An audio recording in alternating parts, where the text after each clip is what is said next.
Hi అండి, good morning. నేను ఈరోజు గోధుమ రవ్వ ఉప్మా చేస్తున్నాను. ఒక ఉల్లిపాయ, ఒక క్యారెట్,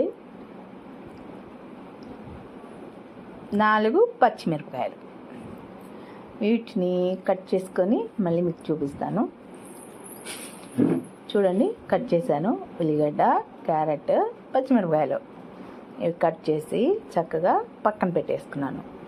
ఇంకా తాలింపు గింజలకి రెడీ చేసుకోవాలి కదండి.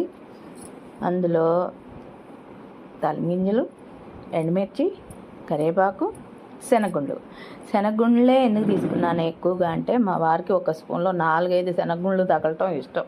అలా తగిలితే తినుకుంటూ పంటి కింద తగులుతూ ఉంటే ఆయనకి చాలా ఇష్టం అనమాట. అందుకనే శనగగుండ్లు ఎక్కువ తీసుకున్నాను. అది గమనించండి. మీలో ఎంతమంది శనగగుండ్లు ఇష్టమో కూడా చెప్పండి. అలా తగులుతూ ఉంటే తింటాం అంటే ఎంతమందికి ఇష్టమో చెప్పండి. ఈలోపు మనం స్టవ్ వెలిగించుకుందాం.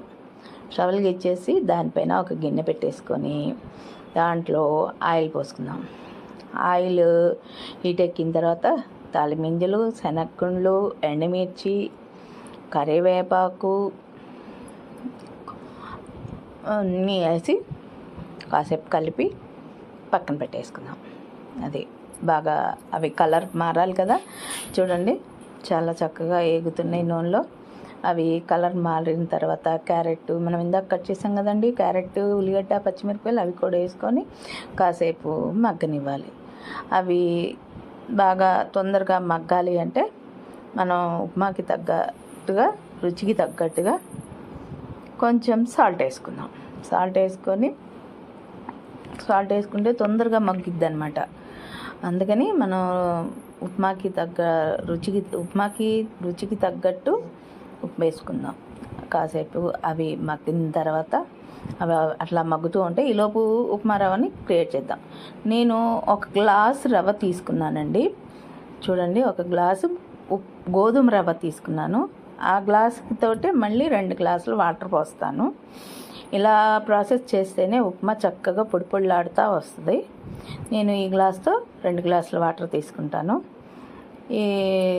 ఇది చూడండి, గ్లాస్తో అవి లోపు మనం స్టవ్ మీద పెట్టిన క్యారెక్టర్ అవన్నీ మగ్గినాయి. చూడండి, 1 గ్లాసుకి 2 గ్లాసుల వాటర్ పోస్తున్నాను. చూడండి, వాటర్ పోసాను. అవి బాగా తెరలు కాగాలి.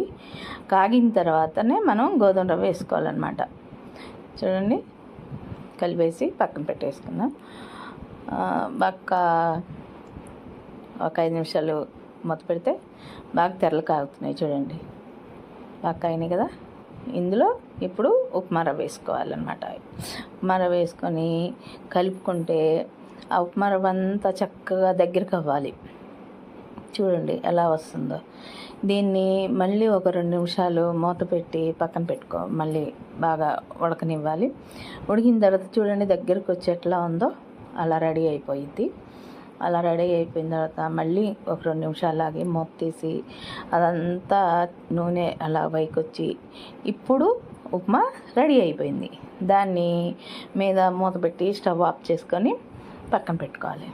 ఇంకా ఈలోపు నేను 2 ప్లేట్లు తీసుకొని మా వారు రెడీ అయిపోయి వచ్చేసారండి. ఆయన కోసం ఉప్మా రెడీ అవుతుంది కదా, రెడీ చేశాను కదా టిఫిన్ పెడదామని. టిఫిన్ కోసం 2 ప్లేట్లు పట్టుకొచ్చేసి ప్లేట్లలో ఉప్మా పెట్టేసాను. చూడండి, నాకు మా వారికి. మేము మామిడికాయ గుజ్జుతో తింటున్నాను. మీ ఇష్టం, మీరు కారపొడితోటైనా తినండి, పంచదారతోటైనా తినండి. ఈలోపు మా వారు వచ్చేసారు. మా వారికి పెట్టాను. సూపర్గా ఉందని తినేసాడు. మీరు కూడా ఇలాగే తయారు చేసుకుంటున్నాను కామెంట్ చేసి చెప్పండి. నా ఉప్మా మీకు నచ్చితే లైక్ చేయండి, షేర్ చేయండి, కామెంట్ చేయండి ప్లీజ్. మీరు కూడా ఇలా తయారు